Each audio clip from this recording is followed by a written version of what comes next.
What's going on, everybody? Welcome to another show of Dropping, another episode, another show, Tim. I'm drunk. Another episode of Dropping the Gloves. Thank you for joining us. Tim, we got a good one. We got a good one. I say that a lot. A lot of times I don't mean it.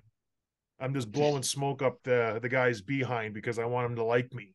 I'm a people person. This one I really mean it. This guy came in last year. What did I say, Tim? All these rookies, I said, this kid's going to be good. And I meant it, and it's come true. Seth Jarvis, Carolina Hurricanes, joining the show, fresh off a big loss in the Big Apple. How you doing, Seth?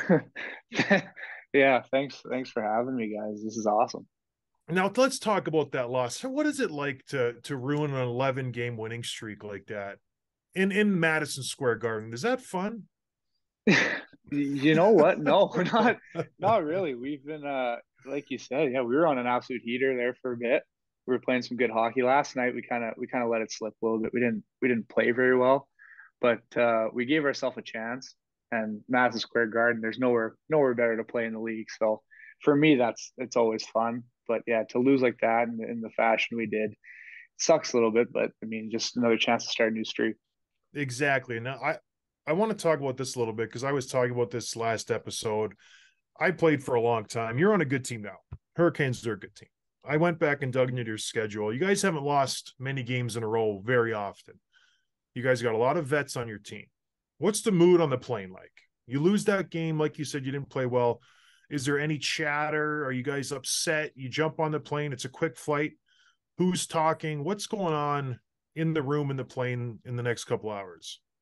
Yeah, I mean, in the room is where it kind of all gets out. We have Roddy, who's probably, in my opinion, is the best coach in the NHL, and someone that I think really understands. He played forever, so he knows what to kind of go through and's been through everything. So he does a good job at getting it out. And I think a lot of guys, we have a bunch of leaders, so a lot of guys have been around for a long time, so they do a pretty good job at kind of getting it out, getting it out of our system pretty early. And then I think usually when we hit the flight, it's pretty easy going. I mean, you're going to lose. You can't win every game. Obviously, you'd like to, but I mean, it's bound to happen. So on the plane, it's pretty loose, but it's still like we lost, so no one's going to Yeah. be out there yelling on the plane or anything like What do you that. mean getting it out? Does he come in the room and yell at you guys, or does you just talk about what went wrong? Because usually after a game, the coach doesn't say much. Yeah, a little bit of both. I think more just saying what went wrong. A lot of times, our power play hasn't been great, so that's usually a key point for him. But I mean, like just whatever he saw in the game, and he's usually right about what happened. So just letting him kind of air it out and letting us know what we need to improve on for next game, basically. I've never met Rod. What's he like? Because he's an intimidating guy from afar. I played against him when he was a coach. Is he just intense all the time? Because when he stares at you from the bench, it's like, huh, no Oh, thanks. I know. He's got an intense stare, but he's probably one of the best people I've met in hockey. I haven't obviously been around for very long, but in my short experience, he's someone that, like you said, he's terrifying when you look at him, even on the bench. Like I like you can feel like staring at you, and I'm like, oh god, like I don't like this. But like off the ice during practice, he's like super nice. He's understanding. He wants to teach you. He doesn't yell at you unless he needs to or feel he Yeah. needs to. So he's someone that, especially for a young guy like me coming into the league and stuff like that, I couldn't have asked for someone better to kind of guide me through it and lead me through the ups and downs. Yeah. My first coach was Jacques Lemaire, Hall of Famer, guys, won a million Stanley Cups. He was great, but he was so old. He didn't do anything on the ice. He just stood there. Is Rod in the drills, like showing you? Because he's still relatively young, right? He keeps himself in good shape. Yeah, so for the most part, yeah. I mean, today he was, I don't know if he was practicing forechecking or something. He picked off one of the passes, went down on a breakaway. So, I mean, he's still out here buzzing around with us. But yeah, he loves to get involved, and obviously he's probably in better shape than anyone on our team. Yeah. Speaking of that, you got Burnsy on your team. I played with him. Speaking of guys in Yeah. shape, we always joked with him that he was just fat, and he was a fat guy fighting it because he does his best to not gain weight. How's he doing? He was a big pickup this offseason. Obviously, he's Burnsy. Norris Trophy, one of the best defensemen ever, in my opinion. How is he doing? Is he getting fat? Is he still the jovial guy that I know and love? Oh yeah, he is unbelievable. He's like a 12-year-old. He just Yeah. flies around, just does his own thing. He's not like, if you see him before a game, he has this backpack that I'm pretty sure I could fit in. He's got all these hats. Like he's coming to like the plane and like with Jordans on with his suit and stuff like that. So he's trying to keep up with some of the young guys, but he's unbelievable. He's obviously a great hockey player, but I mean, the stuff he's just taught some of us already, just with how he takes care of his body. He can't play this long without having to do that. So I mean, I don't think he's getting fat, but he's definitely enjoying his time. Well, that's the thing with him. And he tried to teach me. I wasn't too receptive of it, but he would make shakes on the plane. He would have his own little Vitamix thing and he would Yeah. blend like all these herbs and spinach and all that stuff. Does he still do that? And have you picked up anything from him? Because the guy's been around, he's been everywhere. Yeah, I mean, I wish I could list off all the stuff he has. It's insane what he brings on the plane, even to home games. He's bringing all this, like, he's got this like little electric machine that shocks his legs or something. I'm not into all that. I like to keep it pretty simple, but I mean, there's definitely some stuff like with he's a huge like hot tub or a cold Mm-hmm. tub, sorry, and Yeah. sauna guy. So that's Yeah. something I've definitely picked up on. It makes you feel a lot better. So just little stuff like that. I'm not going all full Burnsy, but I'm picking and choosing my places. So do you even get sore? You're 20 years old. You're in the NHL. Does it even like, do you ever get home after a game and go, oh man, or no, you got tons of Oh, energy. well, I'm not a big guy. I'm not a big guy out there, so I'm getting hit around a lot. But I don't think I'm allowed to be sore. I think I just come home. I'm just like ready for the next game. I'm ready to fly around again. But yeah, I mean, I feel like all the adrenaline from the games, so even after, like I can't wind down. I just Yeah. want to go play again and stuff like that. Especially if you have a bad game, like I just want to go back out there and play again. So no, not really Not sore. yet. Just having fun. Has it worn off yet? The whole I'm in the No, NHL. no, I don't think it ever will. As long as I'm playing against guys that I grew up watching, I think Yeah. it'll stick around forever. Maybe when I get a little bit older and those guys start to kind of fizzle out of the league, it'll set in a little bit more. But no, this is still like I'm playing on a video game right now, and I just get to go play against all these guys. Do you ever and does it affect you? Because you play in a division in a conference where you're facing Ovechkin, Crosby, Kucherov, all these guys all the time. Do you Yeah. ever just look up and go, holy, like there that's that guy. Do you still catch yourself? Well, usually when I look up and I see Crosby or Ovechkin, that's my sign to get off the ice. So I Yeah, I I right. just I look over to Rod and he's like waving He's me like, in, yeah, and I'm yeah, like, yeah, yeah. I'm coming. But I mean, I love, like, I'm a big hockey nerd. I think a lot of guys are now coming into the league. So I love watching them warm up. I mean, Crosby more than anything, just he Oh, has no all these kidding. rituals and stuff like that. So that's really cool for me. But yeah, like you said, when I look up and see those guys, I'm taking 7 hard stretch to the bench and jumping over. Please, you're very humble. I like it. Usually, young kids are just so full of themselves. They're like, I don't watch anybody. These guys, who did you look up to? Who do you pattern your game after? Like you said, you're not a big guy. You're skilled. You like to get in the gritty places sometimes. Who do you pattern your game after, if there's anybody? Yeah, I mean, I like taking a lot from different guys, just different aspects of the game. But the biggest one, more recently than anything, was Braden Point in Tampa Bay. Ah, Just he's another small guy, but the way he plays the game is unbelievable. The way he can affect the play and stuff like that is something I dream of doing and hopefully can one day. But yeah, I could pick 100 pieces of his game that I want to implement to mine and try to do it. But for right now, it's slowly picking him up and watching how he plays. hmm. So you just recently played your 100th game in the NHL, which I'm sure flew by for you. But there was the prank, right? The logo thing with the jersey. What's the story there? When did you realize it? Because it was all over Twitter last week. Yeah. Well, the weird thing is, like, everyone, like, so I had to do something for maybe Upper Deck or somewhere to switch game used jerseys every period. So I switched the first, second, and then for the third period, I put on a new jersey and I put it on plate or whatever. And then maybe like 3 minutes left in the third period, one of the trainers goes and like he's like, "Your jersey's on upside down." I'm like, "What?" And like our logo, like I couldn't even tell you which way the right way is. So like I look down, I'm like, no, it's not. And then I guess there's a picture of like me, and I think it's like Quickie and someone else on the bench, and you can tell then that it's upside down. But I wish I could say it was a prank. I think it was just a mix up in general. But I mean, it's pretty funny that it happened on my 100th game. What a Yeah, stupid it prank if it is. was.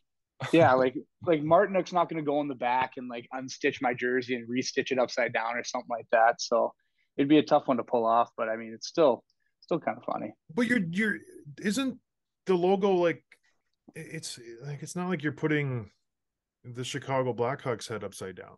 No, exactly. Like this It's is hard to something that notice. no one noticed until someone on Twitter, I guess, found a good picture you could tell. But I mean, I would have never been able to tell. Someone's got to get fired for that because I think it was a mistake. I don't think it was a prank. All right, let's go back to your early years. Let's talk about this. I was looking at your stats. Portland Winterhawks, you're a great player. We get it. Lots of points. Everybody gets points in juniors. It's nobody plays defense. Who cares? What I wanted to know was because the World Juniors is going on right now. 13th overall pick. Why didn't you make that team? What happened in camp, Seth? It's a great question. It is. I mean, that camp, that was like the kind of like mid COVID. So we came in to Red Deer, got all isolated and stuff like that. Yeah. I mean, honestly, I didn't have a great camp. I thought I played well enough to make the team, but Yeah. I think I kind of they started me off. That was when like Kirby Doc came back and those guys, and I started off playing with him, and I was like, oh, this is awesome. And slowly started moving down. And then by the last day, I was like the 13th forward on the team, and I was like, oh, like this isn't this isn't looking good for me. And so I mean, I went into the camp with high expectations and getting cut. That was the first time I've ever been cut from a team. And so for me, that was probably the biggest wake up call I've had. I came in Yeah. there, like you said, like young guys coming there full of themselves. I think I came in there, my head was a little bit too big. I thought I earned my spot before I even stepped on the ice.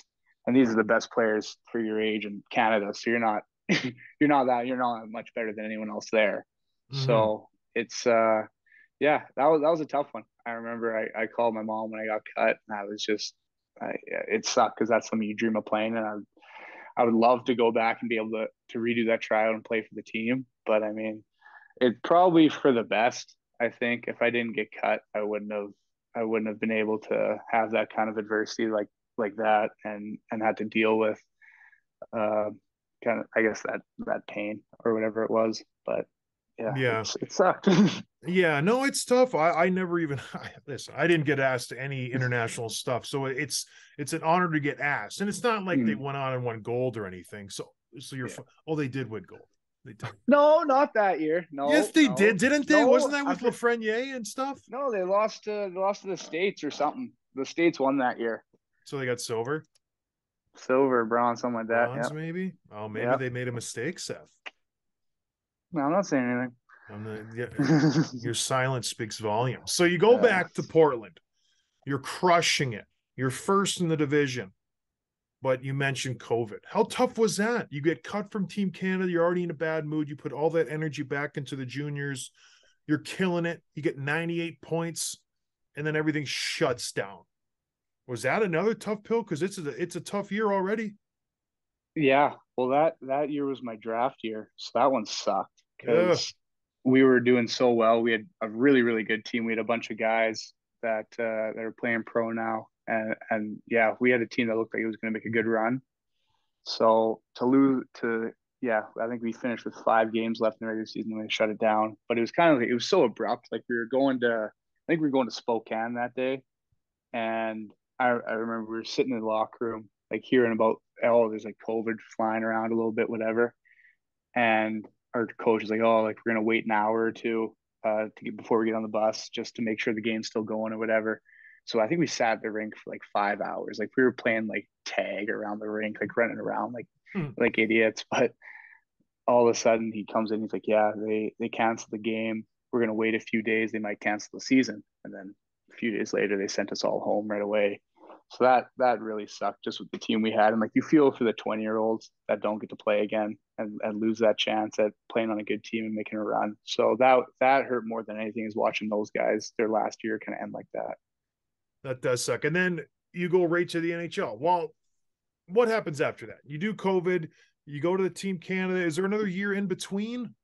Yeah, I go to Team Canada, get cut, and then maybe a few weeks after that, go to Carolina for my first camp, and that was the year they let like the 18-year-olds and 19-year-olds play in the AHL. So I went down to the A, had a good time in the A, and then my season started back up, so they sent me back to the WHL, and we played like 25 games maybe, and like that was a tough one because you're not playing for anything. Like there's no championship. You're not like you're just playing to play 25 games. Say we had a season, so kind of grinded through that, and then then the next year I was able to crack Carolina and kind of start my NHL career. Yeah, I want to ask about like your entry to the NHL, because I love asking, especially the younger guys, which are still pretty fresh. Like your first camp, what's it like stepping on the ice with these guys? Did you feel intimidated? Do you knew that you belonged right away because you had the skill set and the confidence? Like walk us through your mindset and something like that. Yeah, the camp, the year I made it, I started off. They kind of like split us into two groups, like the team, and then with a few extra guys, and then like the AHL guys, the junior guys. So I was in the junior guy group. I was just kind of working my way through that, and I felt like I was having a really good camp. And then they made first kind of round of cuts, kept going. Second round of cuts kind of kept going, and then by like the second or third last day, they're like, "Hey, like we're gonna move you into the big group." I'm like, "Oh, sweet! Like this is kind of my chance to show that maybe I belong and play with these guys." And it might have been my first or second skate. It was we're doing like a battle drill, and I'm battling with I don't he'll never remember this, but I was battling with Stalzy, like the captain. So we're battling down low or whatever, and I get the puck and I throw like a reverse hit and I knock him over. And I was like, oh my God. I was like, this is like the biggest guy on the ice. I'm like this tiny little, I'm like, oh my God, I just knocked over the captain. Like I'm going to be toast, whatever. And something happens. And like I look over at Roddy because I was kind of scared. I was like, I can feel someone staring at me. And like he had like a little grin on his face. I'm like, oh my God, I think I did something right. And then, I mean, just kind of stuck with it. I didn't play for the first 9 games, I think. I was in the press box watching. So when I finally, I think Niederreiter might have got hurt, so I got my chance to come in. And I just we're like Roddy rewards hard work. So that's the only thing that was going through my head was just work as hard as you possibly can to stay up here as long as you can. And you stuck the whole season. Yeah, I ended up being able to stay the whole season. And you had an incredible year. You're putting up massive points, and you're a young kid getting his first chance. You're 20 years old, and you end up getting, what did you get, 40 points in 68 games, and you make this run in the playoffs. At what point do you start to realize, like, okay, hey, I'm like playing second, first line minutes. I'm a massive part of this team. Did you ever, or are you just the whole time just trying to compliment these guys because you have Aho, Svechnikov, Teravainen, Trocheck was there. You got Niederreiter. You got these incredible veterans. Stahl, like you said. Was there a time when you like stepped up your role, or you just kind of, I'm a 19-year-old rookie, know my place? I think a little bit of both. I think I started off as like, okay, I don't want to step on any toes. I don't want to go out of kind of my role as being a 19-year-old rookie and not try to do too much. But I think like you said, as the year progressed and I started to get more of a solidified role in the lineup and in the top 6, I started realizing that I can't just try to be a complimentary player to these guys. I got to be able to kind of take the reins as well and be able to drive with them and not just kind of ride their coattails. So like someone like Aho, he's a world-class player. It's like you can't just kind of expect him to do everything. You got to be able to do your part. So if he's chipping a puck in the corner, I'm going balls out to go get that puck back and make a play for him. So I think just complement each other well, but being able to drive my game. And I think by the end of the year into playoffs is when I kind of really came into the player I wanted to be and someone that could be effective even in playoffs. Well, who is that? Who's Seth Jarvis? What's your ideal player? Because you're playing with Aho, like you said. The guy is good at everything. Then you got Toivo Teravainen, who I've said for years, Tim. one of the most underrated players, I think, in the game. So how do you fit in there? Are you the trigger guy? Are you the passer? Are you the guys going in the corner first? Because I don't think Tuevo and Aho are going to be ripping into the corners anytime soon. Where do you fit in? I mean, like you said, I have to be the trigger guy. Those guys are both elite passers. So especially Teravainen, like you said, he has some of the best vision and just puck skills that I've seen. So I have to be a trigger man with them. Just make sure I fire as many pucks as I can on net. And I mean, I got to be. I love the front of the net. I love that 5 feet area. Just if I'm getting cross-checked by someone, a puck might hit me and go in, and then I'll be celebrating like I scored a Stanley Cup winner, or it might pop out to somebody and they'll bang it home. So I try to create chaos for everybody, and usually that opens up space for those guys to kind of do their thing. Well, you mentioned like in the playoffs, it all sort of came together for you, and it's totally true because I'm a Bruins fan. I remember I watched every game of that series. It was tough, and you could watch like just the confidence for your team just develop, and it wasn't just like I didn't know who you were before that, and I'm like, who is this kid? He keeps scoring on us, or he makes these big plays, and all of a sudden it's 4-0 Carolina. It's like holy crap. And then I want to ask about for a lot of people that don't get to watch all the games, your games on a regular basis. Tell us, like, for the people who don't know, how good is Sebastian Aho? How good is Svechnikov? Like, what's it like playing with those guys 82 games for people that kind of out of market that don't see them on a regular basis? How bald is Derek Stepan? I played with Steps. I can see that. Yeah, well, Steppy, he's bald. His head shines pretty well. But, Svechy, Aho, and, like, now Netchus is coming into his own. Like those guys, they're all so good in their own way. Like Fishy, I don't know if it's like he's fast, but like he's kind of sneaky fast. Like you don't expect him to be as fast as he is. He's incredibly strong, which you would never expect. Sorry to cut you off, Seth. Who's Fishy? Oh, sorry. His first name is Sebastian, Seabass, Fishy. It all kind of dwindled down. Okay. Hockey, yeah. But yeah, he's like incredibly strong and fast. So like the way he kind of possesses the puck and like his little stick skills, and he's probably smarter than most people on the ice, if not everybody. So just playing with him makes the game a lot easier. And then Svechy is like a modern day power forward, I would say, like just an absolute mutant. He like if you ever saw him without hockey equipment on, you'd be like, this guy looks like he just eats creatine, just the whole bucket of powder. He's just built like a house.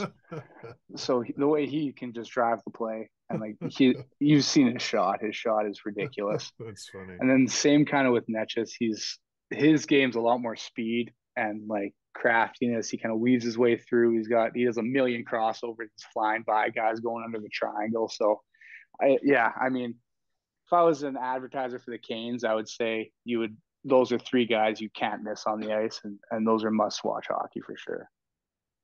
And then the Hurricanes were probably the busiest team this past offseason with a lot of roster turnover. You got guys like Trocheck and D'Angelo, Domi, who was a trade deadline pickup, Niederreiter, all gone. You bring in Burns, you bring in Pacioretty, who I know hasn't skated yet. Even Stasny, who's an underrated leader, I think. How did that turnover affect like the locker room? Then how did it affect at all like your perception of where you fit in the lineup? Yeah, it was a little bit weird, I think, at first because we went from a fairly young team the year before. Like we had younger guys on the team, and then we pull in, like you said, Burnsy, Patch, and Stas, who are all veterans and been in the league for a long time. So it brought a different level of I don't know if it's maybe like calmness or like just I guess just that's what's like having a bunch of veterans in your locker room is just everyone's a little more relaxed and like they've all been there before. So there's not a lot of new situations for them. So I think in that way in our dressing room, it's been a lot better. Just there's a lot more older guys you can ask questions and are willing to teach you.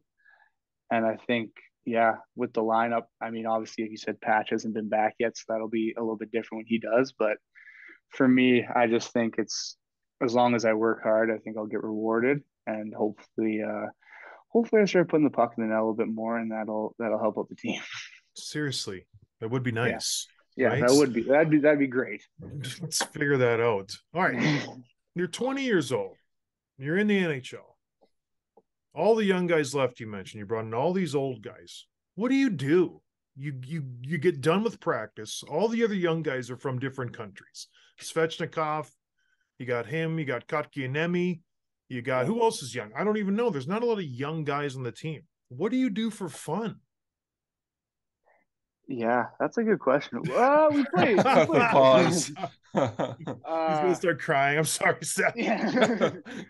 I mean, yeah, like we go out to dinner together, I guess. Like I don't know. Yeah. Like I don't do too much. I take naps. That's basically kind of it. I sleep a little bit. Yeah, that's about it. We go out to dinner together a lot, hang out. I mean, me and KK live in the same building, but those other guys live in different places, so we don't hang out as much. But I mean, we're on the road all the time, so we hang out 24/7 and see them at the Spend a lot rink of time at the rink. Yeah, that's where I like I like being around the rink, being around people. I come back to an empty apartment, so it's nice to talk to people for a while. It's nice doing this. I have people to talk to for a little bit and stuff like that. So it's fun being around people. So I try to stay there as long as possible until the trainers get mad at me and say they want to go home. Is the NHL then what you expected? Because I was just like you. I dreamed of it. You know, you're gonna live in your dream, but you made it quicker than I did. Is it all that you expected and more? Yeah, way more. It's crazy. I think the thing I really didn't expect is how often you're flying to different cities, Yeah. traveling, and just what that does to your body. Like I played in the Western League where you travel on the bus for hours on end, but and I was like, that's the worst you'll possibly get. Like you play in the NHL, you get to fly everywhere, and that's obviously now a massive privilege and awesome to be a part of. But I think when you're flying, like you go to Pittsburgh, you go to St. Louis, and you come back home, then you go back to New York or something like that, and then you go to the West Coast, and it wears on you a little bit. And obviously, I probably sound a little weak for saying I fly on private jets across the country, but I mean it's tough, especially if I'm not a very good sleeper. So whenever you change time zones, it always kind of messes with me. So, but I wouldn't trade this life for anything in the world. Yeah, and I don't think you're being soft at all because people don't get like you played last night in New York. You jump on a plane right after the game and you fly home. You probably get home at midnight. You get home, you sleep for 4, 5, 6 hours because you're still wired after a plane ride. Then you got to get up and go to practice, like you said, because you probably play tomorrow. So there's a lot of stuff going on, and you're a 20-year-old, so you can't just take a day off. You can't say, Rod, I need one. You got to be on the ice. Like you don't have that sway yet. Whether you're a Paul Stastny, you can get a little break. But what I want to know is you're 20, you live in the same building. You got girlfriends, anything in that regard where you're getting an outlet? Because it can't just be all hockey, Seth. You got to have some other. It worries me a little bit. I'm gonna be honest. I mean, I got a ton of buddies and stuff like that. I got a great support system that helps me take my mind off it. But I think for me, it's like I try not to watch a lot of hockey. I'll watch like if they're just like I said, like point, like I'll watch point, stuff like that. But for like my TV, I don't have cable, so I just watch Netflix. So stuff like that kind of takes my mind off of it. And then I mean I can text, like I'll go over to Burnsy's house for dinner and stuff like that and be around a family and stuff like that. So that's nice for me, is just having that family setting, because I see my family aside from the summer, I see them once or twice a year. Yeah. So that's a big change for me, is not being around those guys, but having people like Burnsy and Stepper and Stas who will invite you over to dinner to just spend time around a family is really fun and really nice of them to do for me. Is Jagger still just a crazy man that's Burnsy's kid? Because when I knew him, he was just an animal, like out of control. Yeah, Jags is. I absolutely love Jags. He flies around. He hurt his ankle, and he's like, and like you know how like Burnsy is, like he's trying to rush him back in, like he's skating. It's been like a couple weeks. He's skating on like a bum ankle, and he's running around. But I might have met him. He was one of the first kids I met this year, and automatically like he's maybe 12, so he's not that much younger than me. So I feel kind of like a big brother to him, and so I try to mess with him as much as I can and stuff like that. But he still buzzes around like crazy. Well, the scary thing is you're closer in age to him than you are to Then Burnsy. yeah, exactly. It's wild. You're 20 years old. That's so insane. Do you have brothers, sisters? Yeah, I have an older brother. He's 27. Does he ever like get pissed? It's like, gosh, Seth, come on, man. Like, really? NHL 20? Like, give me a break. Yeah, I think the NHL was honestly like that was his like dream. Absolutely, Yeah. like most kids in Canada. So he even told me like when I played my first game or whatever, he's like it was bittersweet because like I love seeing you out there. I know this is your dream, but like this was my dream too. I wanted to be out there. And so he'll always chirp me and stuff like that. It's like I would like if I turn a puck, it's like I would have made that player. I would have toe dragged that guy. I would have done that.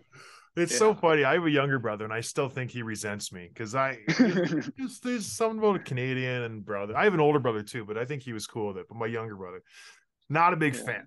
Tim, you got anything? No. Yeah, one more question before we wrap up. You mentioned Pacioretty, and I know he hasn't skated yet. What's his like? Is he still hanging around the team? What's his relationship like with the group? Is he still bringing that leadership and experience? Like, what? Walk us through that. Yeah, well, he doesn't travel with us, but when we're home, he's there all the time. We see him every day. He practiced with us today, which was nice. And so just seeing him out there, I think for everybody is like, okay, this is kind of more of our team. Like everyone's kind of settling into what it would look like. But yeah, he just when he walks in the room, you can tell he's like brings that kind of presence. He takes care of his body like few others. So that's another guy that you just kind of just watch for a couple days and pick parts of his lifestyle and his routine away. What was wrong with him? His Achilles? Yeah, I think it was his Achilles. Oh, imagine that tearing your Yeah. Achilles. It makes me shake just thinking about it. I don't even know where your Achilles is, but I wouldn't Stop want it, there. Seth. You know where it is. It's on the back of your elbow, right, Tim? Somewhere? No. Kidding. It's in your foot. You guys stop. All right, I don't want to be done yet because there's a couple other guys I want to touch on who are injured. Freddie Anderson. What's the update on Freddie? When is he coming back? That's probably the one I'm not sure. It's tough for a goalie. I mean, Yeah. like I don't. It's different as a player. Like you can kind of relate to them a little bit more, but like I don't understand how a goalie moves, and like he's so big and moves so well and so flexible that you don't want him coming back and right away hurting it again. So I mean, like for him, I think it's when he gets comfortable with it, which I mean, you can take as long as I can. We have Rance and Kacheko there playing lights out right now, so I think he feels a little more comfortable that he can kind of take his time and doesn't have to rush back. And what about perennial Norris candidate Jake Gardner? Is he been around or what's Jake's deal? He hasn't been around. I haven't No. seen Okay. him yet this year. He's saving it for the playoffs. I get it. Exactly. I Yep. get it. It's smart. He's a smart guy. I get it. All right. Yeah. I have a question. I'm a fighter. I don't know if you've seen any of my fights. That's what I did. I like to get into the fisticuffs. You got a couple tough defensemen. If there's a scrum in front of the net and it's only forwards around, you're not getting rescued by Burnsy or Jakob Slavin. Is that like Brady Shea's not coming in? Who is fighting on your line, Jarvis, Aho, Teravainen, and who is fighting on the forward group as a whole? Because outside of Jordan Stahl, I don't know if anybody's 6 foot. You guys got a small team. Yeah. Who's fighting? On my line, it's going to be me. Oh, yeah. Love it. I'm not going to win, but it's like I'll come back to the bench and be like, see, like I put my head in there for the fellas, whatever. That's right. I won't win, but I'll try my best. I'll put my heart out there. Mm-hmm. Forward group. I mean, Svechky's stronger than probably anyone on the ice. So, like, I like his chances, but he fought Ovechkin. Everyone kind of saw how that went. So, not great. I don't know. So, hopefully he'll rebound, but he'll get in there for sure. Yeah, that's what I mean. It gets pretty thin. Yeah, that might pretty be quick. Maybe Martinuk. I could see him getting in there, but I mean, there's not a ton of guys. Guy. All right, yeah. and that takes me to the next question. Playoffs. What are playoffs known for? Hard nose, battles, scrums. Do you think that's a weakness for you guys? Because you're going to make the playoffs. You're Stanley Cup contenders. Is that something you guys are aware of, or are you just going to fly through it? I mean, yeah, like you said, like we went through it last year. I think for a lot of young guys, like especially for me, I got my first kind of taste of it. Yeah. I think we have a team that is hard nosed and kind of gets in those battles. I think obviously we don't have a ton of fighters. We don't have guys that are gonna drop them with anybody. But I think in terms of battles and stuff like that, I would take our team up with a lot of people just because we have guys like Jesper Fast who competes and works harder than anyone I've ever seen. Martina, like Aho, all those like top guys that'll lead us into the battle. I think he like as long as we don't have to fight, I think we're I was just gonna say. So you're saying you're gonna beat up every team? Is that what you're saying? Because I don't know. No, I don't not know. not going that far. That's the way the game is now. So I think that's Yeah. a smart answer. Rod the Bod's got you guys clicking. All right, a couple more from me. This is a good interview. I enjoy this. You're not just like a boring simp. Okay. You're in the second year of your deal, right? Yep. You're making 800 change. Okay, money. Taxed, escrow. You're not rich yet. You're watching all these young kids sign these big deals. Massive deals, Seth. Like I'm talking 7, 8, 9 schmil. You thinking about that yet? You talking to the GM a little bit? Having some conversations? Are they trying to get you early? Because that's what they do now. They say, okay, we're going to sign you for a 10-year deal. What's going on? Yeah. I mean, I wish I could tell you. I told my agent if any of that comes up, I don't want to hear about it. I don't like that stuff. I'm bad with numbers, so I just more zeros the better. Yep, that's all I know. So I mean, as long as I'm helping the team, I want to be the best player I can be for the team. And so selfishly, I would like to be the best player on the ice at all times. But contract wise, I mean, I don't even know I don't know how they do that. I don't know how they calculate how much someone should make, stuff like that. So no, I was born on a day, not yesterday. You know how it works. No, don't know how it works. You're a hockey nerd. You already admitted it. How does money work? I don't know what to do with my hands. What's going on? Yeah, I just want to win games. Yeah. So whatever that means, it's tough to win when a lot of guys are taking a lot of money. So I want to build a team that everyone. I like my friends. I want everyone hometown discount. That's what he's saying, Tim. No, I didn't say that. I just said I like my friends. I like everyone to get paid. So, I mean, whatever happens, but I want to win Stanley Cups. I want to win games. So that's always going to be what's first on my priority. You don't want to be a McDavid and Draisaitl eating up all the cap space. Is that what you're saying? I didn't say that, but I want other people on my team to get paid too. So. Let's not get him in too much trouble, Tim. Oh. I get it. I played on teams that guys eat up cap space, and then you get in trouble, and you got to sign douches like me to fill out the roster. So it worked out in my favor. Where they're like, "You'll take league men." I'm like, "Absolutely, yeah, sign me up." Chicago, 2 years. Okay, let's go get a cup. But all right, Tim likes to do a rapid fire questions. He likes to get quick answers, Seth. All right. So don't think about it. Never do. No, you see, that's the thing. He's so humble, Tim, but he's very calculated, and I can see that. He's just a smart cat. Are you from Winnipeg? I am from Winnipeg. What do you think of the Jets this year? Doing pretty well. I'm always going to be a Jet fan at heart. Yeah. So I follow along with them. They are doing well. They're a good team, but not as good as the Canes. Would you like to see them in the Stanley Cup Finals? Would that be bittersweet for you? I don't know. I don't know what my family would be just at a complete disarray. Yeah. Everyone would just be. I don't know what would happen. My friends would probably never text me again for a bit, but they would get jerseys half down the middle. No, it'd be straight Jets. It would be Jets. They would go Jets. But yeah, that'd be cool. I never really thought about. Yeah, that'd be fun. But my family, I would have to cut ties with. I think a few people. Who's the most famous Winnipeg hockey player? Taser? Yeah, it's right now. It's got to be Taser, right? Like there's been like Terry Sawchuk. There's been like. Was Howard Chuck from Winnipeg? I don't think so. I think he just played here. I think he did too. Yeah, probably Taze. Okay.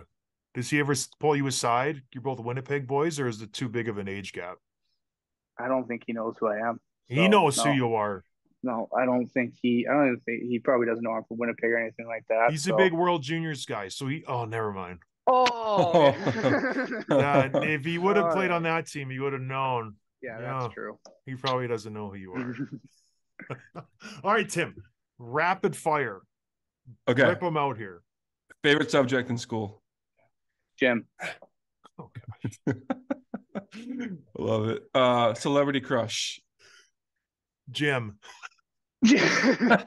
Oh, that's a good one.